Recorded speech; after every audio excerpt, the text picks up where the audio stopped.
ആവശ്യമുള്ള സമയമാണിപ്പോ. അതുമല്ല, പാവം ഒരമ്മയല്ലേ ഉള്ളൂ. ആ അമ്മ മകളെ പരിചരിക്കോ അതോ മരുമകളെ പരിചരിക്കോ എന്ന് അറിയാത്ത അവസ്ഥയാ.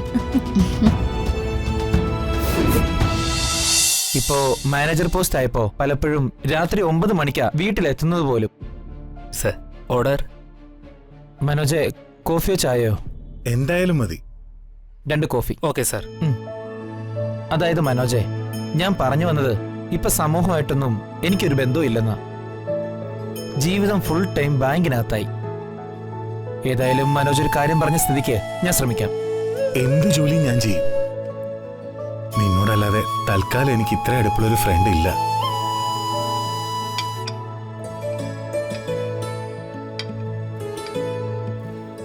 ശരി സർ.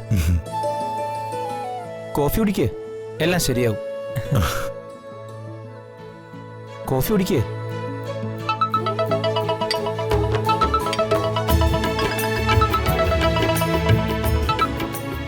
ഹലോ. കടം വാങ്ങിച്ച് ദൂർത്തടിച്ചപ്പോ നീ ഓർത്തില്ലല്ലേ അത് നിന്റെ തന്ത മാധവൻ നായരുണ്ടാക്കിയ പൈസ അല്ലെന്ന്? ഞാനിപ്പോ കുറച്ച് സാമ്പത്തിക പ്രശ്നങ്ങളില. ഒരു 2 മാസം കൂടി എനിക്ക് തരണം.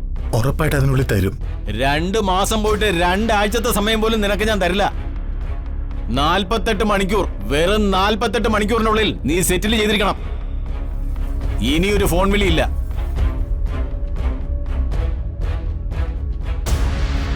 അപ്പൊ ഇതാണ് അവസ്ഥ. ഇതുപോലെ ഒത്തിരി പേരുണ്ടോ? ഇല്ല, 3 പേര്.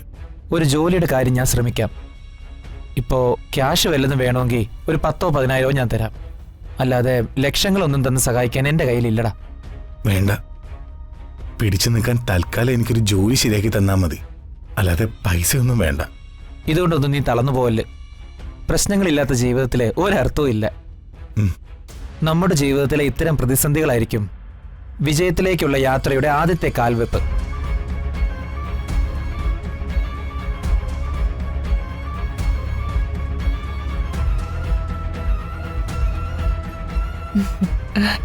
എന്താമ്മേ, മുഖത്ത് ഭയങ്കര സന്തോഷാണല്ലോ.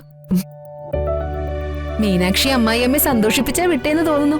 അല്ലെങ്കിലും വിനുവേട്ടനെ കാണുമ്പോ അച്ഛനും അമ്മയ്ക്കൊരു പ്രത്യേക സന്തോഷം. അതിനെന്താ സംശയം? എന്റെ മോന് സംസാരിക്കാൻ കഴിയില്ലെന്നേ ഉള്ളൂ. ആ കുറവ് സ്നേഹമായിട്ട് ഒടയ തമ്പുരാൻ കൊടുത്തിരിക്കുന്നത്. ഹരിതേ, അമ്മായിയമ്മയുടെ മുഖത്ത് എന്തെങ്കിലും പ്രത്യേകത കാണുന്നുണ്ടോ നിനക്ക്? ഇവര് കളിയാക്കുന്നതാ മോളെ. നിക്ക്, എല്ലാവർക്കും കുറച്ച് മധുരം തരാം.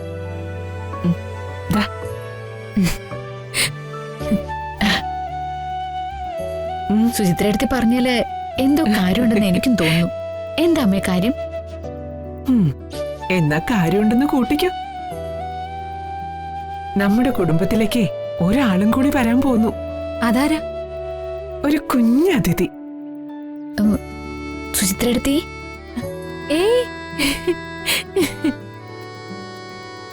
അമ്മ സസ്പെൻസ് ഇല്ലാതെ കാര്യം പറ. വർഷമോളും ഒരമ്മയാകാൻ പോകുന്നു.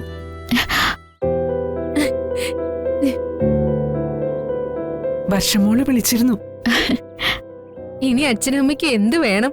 താലോലിക്കാൻ കൈ നിറയെ കുഞ്ഞുങ്ങളായില്ലേ. അച്ഛനെ അറിയിച്ചില്ലേ? ഇല്ല മോളെ. വർക്ക്ഷോപ്പിൽ ചെന്നപ്പോ അച്ഛൻ വണ്ടി ഓടിച്ചു നോക്കാൻ പോയെന്ന് പറഞ്ഞു. അമ്മ വർഷയെ പോയി കണ്ടോ? ഇല്ല, ഒന്ന് പോണം.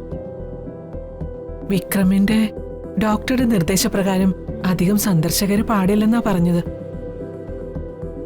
അതിന് വിക്രം ഇപ്പൊ രോഗിയല്ലല്ലോ, അച്ഛനാവാൻ പോകുന്ന ഒരാളല്ലേ. ഈ സന്തോഷമൊന്നും ലഡുവിൽ ഒതുക്കാൻ നോക്കണ്ടാന്ന് അമ്മ അച്ഛനോട് പറയണം. അവിടെ പോയി വർഷം ഒന്ന് കാണാനുള്ളതാ. അത് സാരമില്ല, സാഹചര്യം ഇങ്ങനെ പോയിട്ടല്ലേ. ഞാൻ അതല്ല ആലോചിക്കുന്നത്. എല്ലാ കുഞ്ഞുങ്ങളും കൂടി വരുമ്പോ നല്ല രസമായിരിക്കുമല്ലേ. ഒരാൾ ഉറങ്ങുമ്പോ മറ്റേത് കരയും, അത് കരയുമ്പോ ഇത് ഉണരും. ഈ വീട്ടിലിനി ആരും ഉറങ്ങില്ലെന്നർത്ഥം.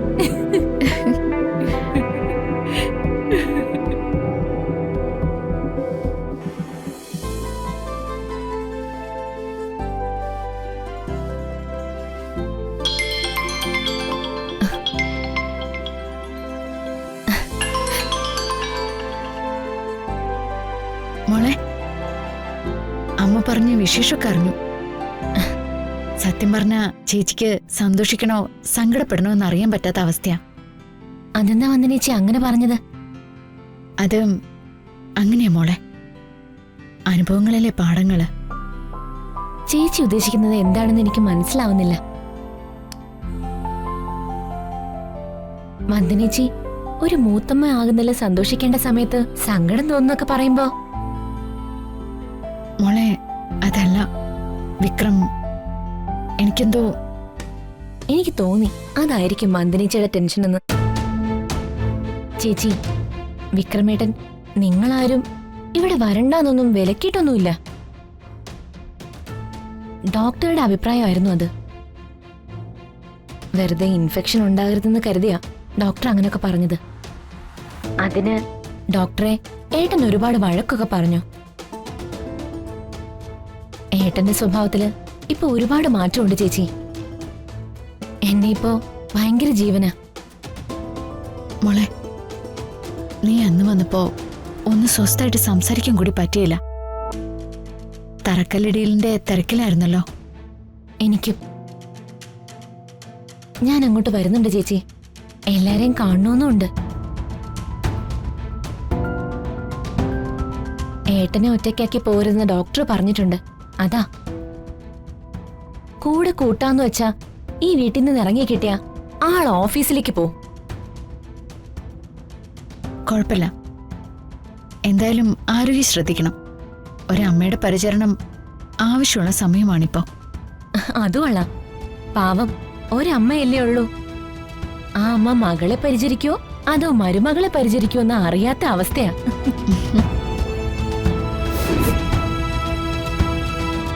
ചേച്ചി, ചേച്ചിക്ക് ആവശ്യമില്ലാത്ത ടെൻഷൻ ഒന്നും വേണ്ട.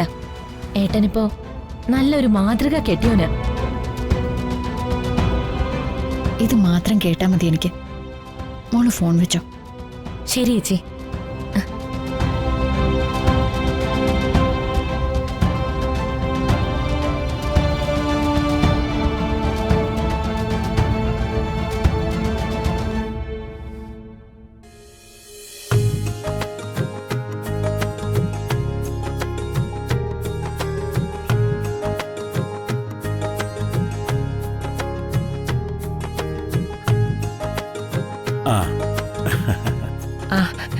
മാധവേട്ടൻ വന്നോ?